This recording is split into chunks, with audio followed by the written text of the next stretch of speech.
Hey everyone, so we've now just come into autumn and we've got some beautiful flowers that are to come and beautiful flowers that have been around already in summer, and they'll still be around for a little while yet. So I wanted to go through about 5 of them, just some little facts about them. So I'll go through each of their individual names and then I will talk about them in further detail.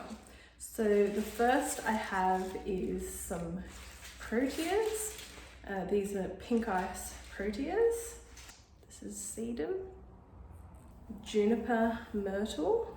Such a pretty shrub. I have some Gravelia foliage. I'll do with these segments both foliage and flowers. Just some really beautiful, interesting foliage pieces that are really cool. So yeah, some beautiful, long, dangly amaranthus. These are Proteas. There are many different types of Proteas. They all have different names. I don't know all the names of the individual types, but I know that there are a lot, and they are a native, but they're not native to Australia. They're native to South Africa, in fact. And they get bunched with Australian natives all the time, and they are very complementary to them, so I have no problem with it. They are from the same family as flowers like Gravelias and Banksias and Waratahs, which are Australian, and this is why they do get confused. Proteas come in different colours, so you have the pinks, there's some whites, there's some darker pinky reddy colours. The great thing about Proteas is they can be dried, but that doesn't mean that natives don't have a vase life. They will start to, basically look older, maturer. They drink a lot, so you need to make sure that they have enough water. They can last up to 2 weeks, depending on, everything depends on how they were harvested, how they were stored, from grower to grower. It's different. Some of them will last longer than others, obviously, because that's just nature. But you can be sure that if you're looking after them, that in the vase they should last up to 2 weeks. But otherwise they're great for drying. So you just flip them upside down. You can get rid of the leaves if you want. Sometimes it's nice to dry the leaves individually. They'll just go brown. But yeah, everything will go brown at some point, but they're just a beautiful, interesting flower. And no flower is alike, but yeah, the leaves itself are beautiful, and the bracts on the Protea are just very interesting, very textural, so you can see why they get used a lot in weddings in particular. They're just, yeah, very interesting. So Gravelia are an Australian flower and foliage. I'm not sure if you've seen, so I've got a Banksia, sorry, not a Banksia, a bottle brush here. So it sort of looks like this shape, but it's got little sort of loops, and then those loops will open up and just kind of spray out like that a little bit. So they start off in little loops and basically look like this, but kind of like a claw. It's a bit hard to explain. I actually have one on a tree right now, but anyway, that's all right. And so this is the foliage that comes along with it.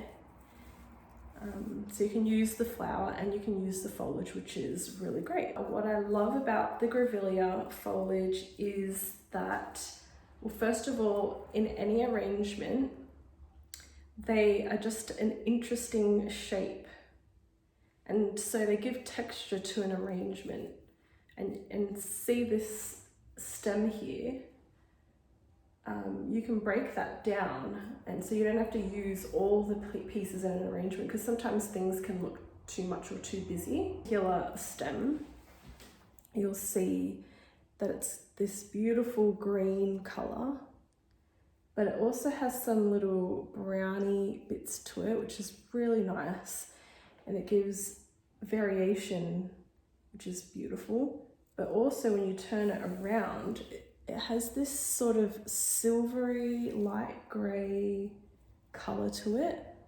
So you don't have to use the darker colours.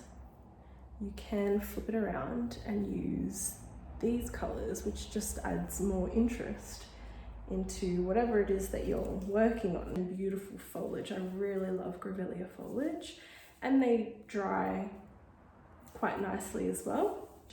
It is quite a long-lasting foliage.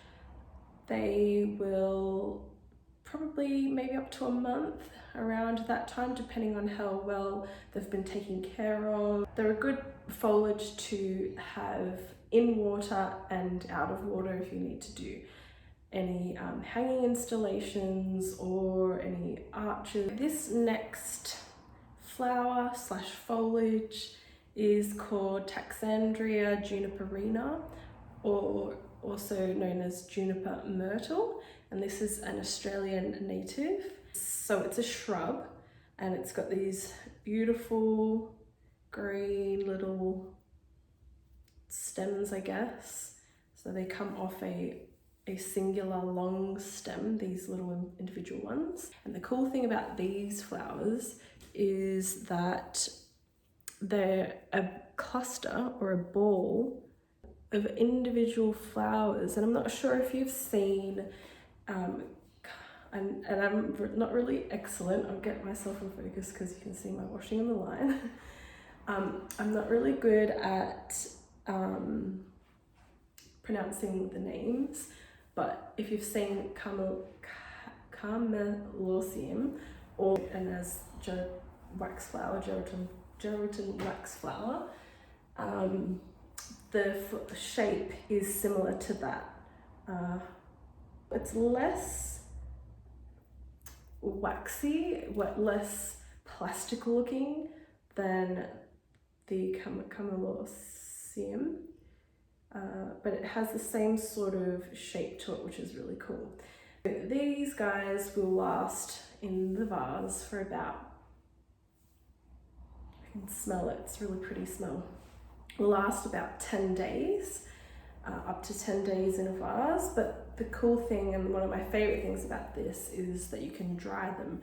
So if you've got anything left, so I will just hang it upside down and dry it, and they will kind of drop a little bit, but it's not dropping to the point where you basically may as well just throw it out. It still keeps its integrity and looks really pretty in arrangements. Like, look at that, I love those clusters. Second last flower I have for you is called sedum or stonecrop. It's native to the Americas, and as you can see, I'm always picking leaves and dead things of flowers, just to have it. But as you can see, it's kind of broccoli shaped. I mean, you can get bigger pieces that are as big as my head, or you can get little teeny tiny pieces. Much the same with broccoli. And the cool thing about these is that the sedum or stonecrop are a succulent.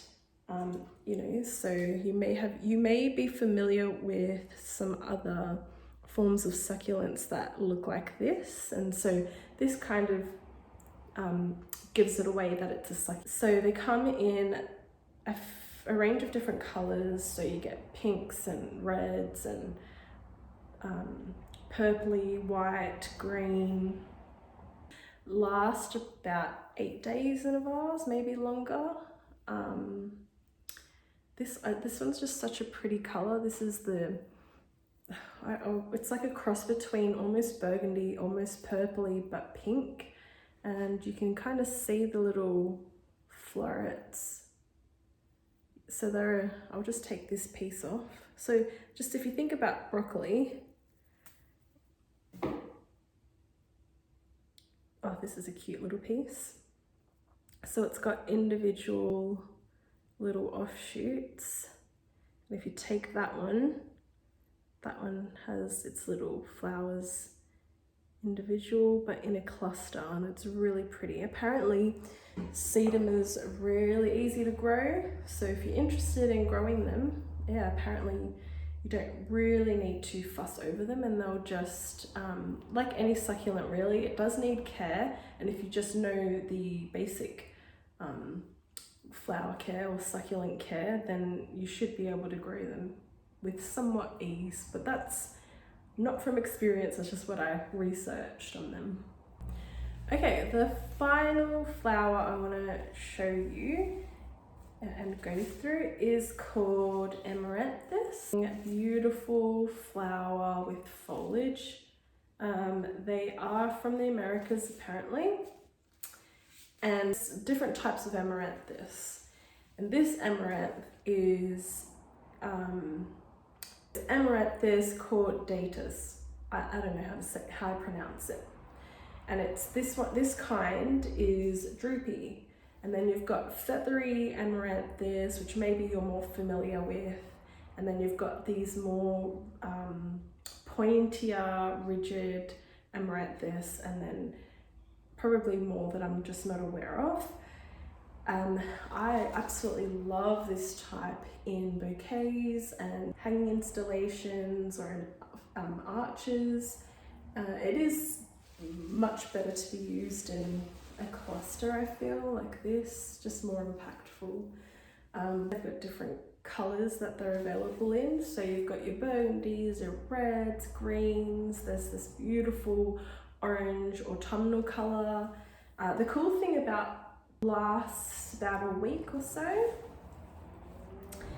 and the cool thing about them, oh, and you can get preserved Amaranthus. Amaranthus is, though it's a flower, it's actually edible, so you may be familiar with what amaranth is. The flowers are used to produce the amaranth grain, but also the leaves are edible.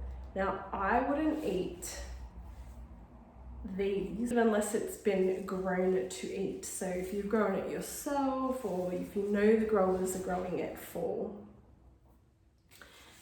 consumption.